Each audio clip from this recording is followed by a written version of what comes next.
सिर पर नहीं रखेंगे तब तक तरक्की होना संभव नहीं। इसीलिए संत महात्मा कहते गुरु को सिर पर रखिए, चलिए अज्ञामा कह कबीरता दास को तीन लोग भयना। गुरु को सिर पर रखिए। गुरु कहते किसको है? ऋषिगण कहते हैं कि गुरु ऐसे नहीं बन जाते, बड़े तप करके गुरु बनते हैं, बहुत तप करते हुए तब गुरु बनते हैं। क्या क्या उनके अंदर में तप है? सदगुरु की परिभाषा कर रहा हूं मैं। क्या क्या तप करते हैं वो? सप्ताह के 7 दिन होते हैं ना, इस सप्ताह के 7 दिन में प्रथम दिन जो शुरू की जाती है किससे? हमारे भारतीय संस्कृति में गिनती होती थी बृहस्पतिवार से, लेकिन जब अंग्रेज आ गए तो अंग्रेजों ने शुरू करवा दिया रविवार से गिनना, रवि सोम मंगल बुध बृहस्पति शुक्र से। लेकिन परिणाम क्या था? शनि कहते हैं। तो पहले क्या होता था? तो गुरुवार शुक्रवार शनिवार रविवार सोमवार मंगलवार बुधवार, इतना तक गिनती होती। लेकिन अंग्रेज आ गए तो उनको चर्च में जाना था, छुट्टी चाहिए लोगों को, तो घोषणा उन्होंने कर दिया रविवार की छुट्टी। और आज भी हम लोग उस प्रथा को ढो ही रहे हैं। तो भारतीय संस्कृति की जो स्थिति थी, गुरुवार से गिनती होती थी, क्योंकि गुरुवार जो है ना, इसको बड़ा दिन कहा जाता है, गुरु को बड़ा भी कहा जाता है। तो गुरु बनने की जो प्रक्रिया है, संत महात्मा कहते हैं कि गुरुवार के बाद आता है शुक्रवार। शुक्र का अर्थ होता है वीर्य।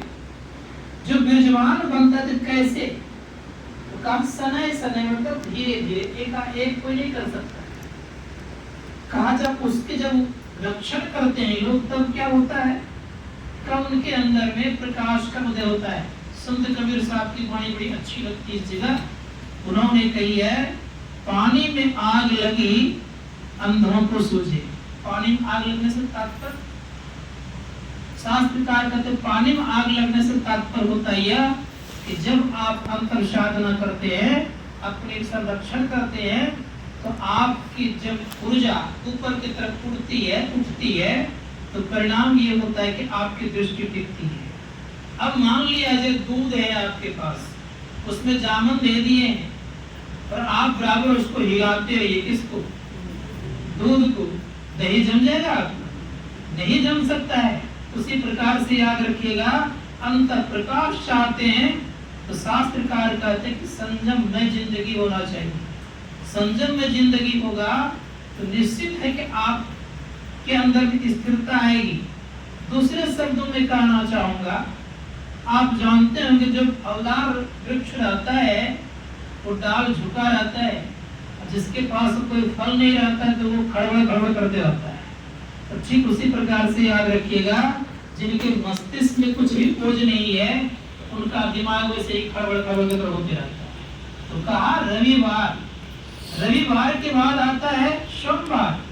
सोम कहते अमृत को। संतों ने कहा जब प्रकाश मिलता है तो प्रकाश में एक अमृत ही याद रखिएगा। और सोम का मतलब होता है प्रकाश, सोम का मतलब होता है अमृत।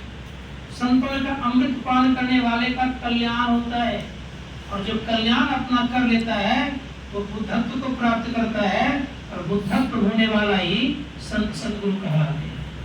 तो कैसे बुद्धत्व होते हैं? क्या उपाय इसके हैं? ऋषियों ने कहा अंतर साधना करके बेचारे कहाँ जाते हैं? तो सूर्य की बात मैंने कही, अंतर प्रकाश की बात कही। तो संत कबीर साहब से पूछा जाए कि जो सूर्य का दर्शन करेगा उनको क्या लाभ होगा?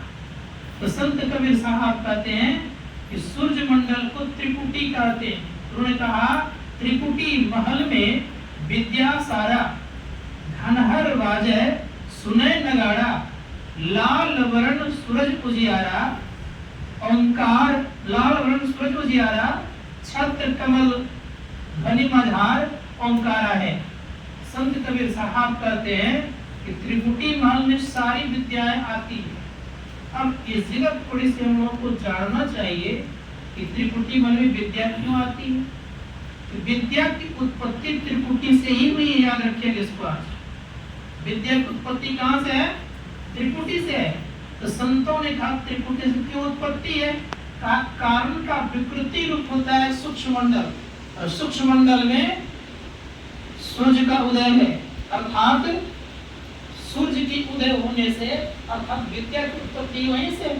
इसीलिए शास्त्रकार कहते हैं कि विद्या अगर पूरा पूरा चाहिए तो सूर्य का दर्शन अपने अंदर कीजिए। एक बार की बात है, महर्षि व्यास शिष्यों के साथ जा रहे थे। अब शिष्यों के साथ जा रहे थे तो सब विद्या उस अवस्था पर पहुंचने वाले को हो जाती है, सारी विद्याएं।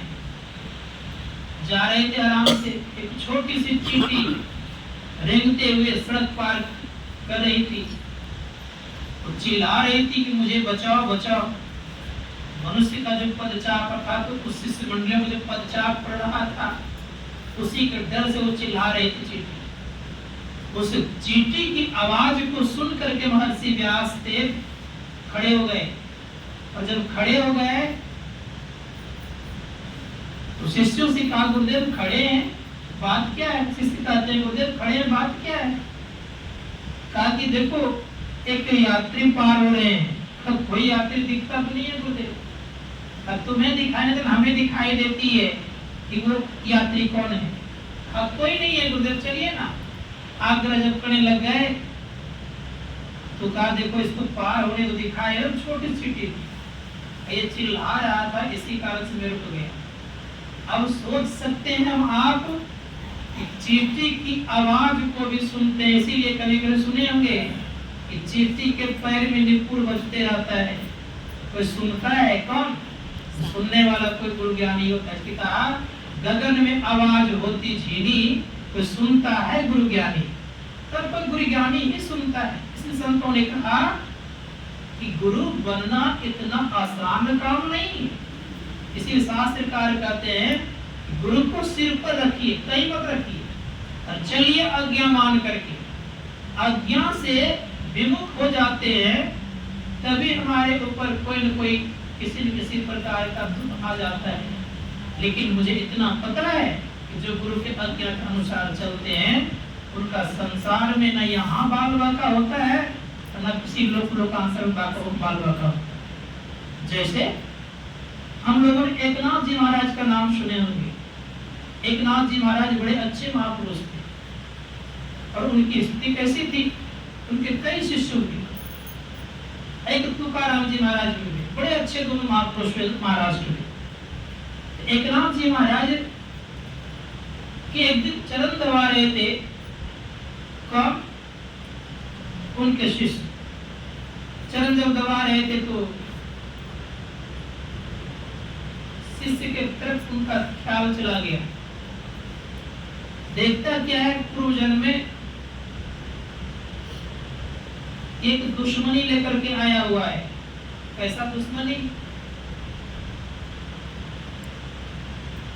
एक बकरा को काटा था, और बकरा आक्रोश में जब शरीर का परित्याग किया तो निर्णय यह लिया था मैं तुम्हारा बदला लेकर के रहूंगा। संजोग ये हुआ दूसरे तीसरे जन्मों में वो एक विस्तर सर्प बन गया, और ये जब गुरु भक्ति के अंदर में जाग गई, ये मानव बनते गए। जब मानव बनते गए तो परिणाम ये हुआ कि एक दिन संजोग से जब व्यक्ति उनके चले गए शिष्य की तरफ, का इसके अंदर दुश्मनी है, इस बार भी दुश्मनी का बदला लेगा। तो दुश्मनी का बदला चुकाने के लिए एक खेल करते हैं। कहते देखो मेरी इच्छा है जंगल जाने की और जंगल घूमने की। गुरुदेव चला जाए, तो कुछ आवश्यक सामान ले लो। तो आवश्यक सामान ले लिए। महात्मा लोग चाकू भी लेकर के चलते हैं, तो चाकू भी ले लिए। अब चाकू करते क्या? चाकू लिए हुए हैं और स्थिति यह है जंगल घूम रहे हैं, घूमते घूमते घूमते कुछ फल इत्यादि साथ में खा लिए। संध्या हो गई। का आश्रम बहुत दूर है, उतना दूर जाना संभव नहीं है।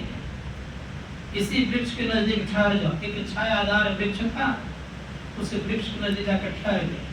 और जब ठहर गए तो परिणाम ये हुआ कि ठहरते ही तो उपाय बता दिएगा, जंगल में से नहीं ठहरना चाहिए। कहा तब आग जला लो, पत्ते इकट्ठा कर लो, उस पर अपना बिछावन बिछा लो। आग जलाने से हिंसक प्राणी नहीं आते। कह दिए ऐसा काम, तो ऐसा ही हुआ। रात्रि में जब विश्राम दोनों करने लग गए तो दोनों कहने लगे, देखो जंगल है, हिंसक प्राणी आ सकता है, आधी रात तुम जगो, आधी रात में जगो। शिष्य ने कहा, गुरुदेव आप सो जाइए, आप वृद्ध हैं, थक गए होंगे, मैं बाद में सो लूंगा। जैसे इस शब्द का प्रयोग किया गया कि बाद में सो लूंगा, तो परिणाम ये हुआ गुरु जी सो गए, लेकिन कह के सोए कि जब आधी रात मुझे जगा देना। कहा गुरुदेव जगा दूंगा, लेकिन शिष्य भावना में आ गए। कहा गुरुदेव थके हैं, सोने देता हूँ। लेकिन जो संत होते हैं सोते नहीं है। गुरु महाराज ऐसे हमारे थे, उनको रात्रि काल में अगर कह देते थे किन्हीं को कि मुझे फलना से जगा देना, उनसे पहले गुरु महाराज करके तैयार रहते। तो ऐसे थे। संत सोते नहीं है। क्यों नहीं सोते हैं? कारण क्या है? कारण यह है कि संतों को जो सोना होता है बड़ा विचित्र सोना होता है। कहाँ सोते हैं संत? तो गोस्वामी तुलसीदास जी महाराज कहते हैं, सोते का बता रहे होंगे, वो कहते सकल निज उदर मेरी, सकल दृश्य निज उदर मेरी, सो वही निद्रा तदि जोगी, सोई हरिपद अनुभवई परम सुख, अतिशय द्वैत वियोगी, अशोक मोह भय हरस दिवस निसी, देश काल कहनाई, तुलसीदास दशाइन संशय निर्मूल न जाई। सकल दृश्य को समेट करके वो सोने वाले महापुरुष होते हैं। और कहाँ सोते हैं? कहा निद्रा को तज करके सोते हैं। तो कहाँ? तो कहा मुद्रा में। याद रखिएगा, एक मुर्धा होता है, मुर्धा अपनी वृत्ति देता है, तो उनका सोना जगना उठना बैठना एक जैसा हो जाता है। तो संत ऐसे होते हैं। तो एक नाथ जी महाराज जग गए। कहा तुमने जगाया नहीं जी? हाँ गुरुदेव, मेरे मन में भावना आई कि गुरु थके हुए हैं, इसीलिए मैंने छोड़ दिया। कहा तुम सो जाओ। अब शिष्य सो गए। जैसे शिष्य सोए, एक विषधर सर्प आता है और सर्प मनुष्य की भाषा में कहता है कि हे महात्मा आप हट जाइए। हटने के लिए कहते हैं। तो शिष्य सोए हुए थे ही, तो महात्मा जी पूछते क्यों हटने के लिए कहते हो? कब मेरी दुश्मनी इससे है और आज से नहीं है, जन्म जन्मांतर दुश्मनी है। इसीलिए सदैव याद रखिएगा कि जन्म जन्मांतर दुश्मनी है तो मैं क्या करूं? कोई उपाय तो नहीं है। तो स्थिति ये बन गई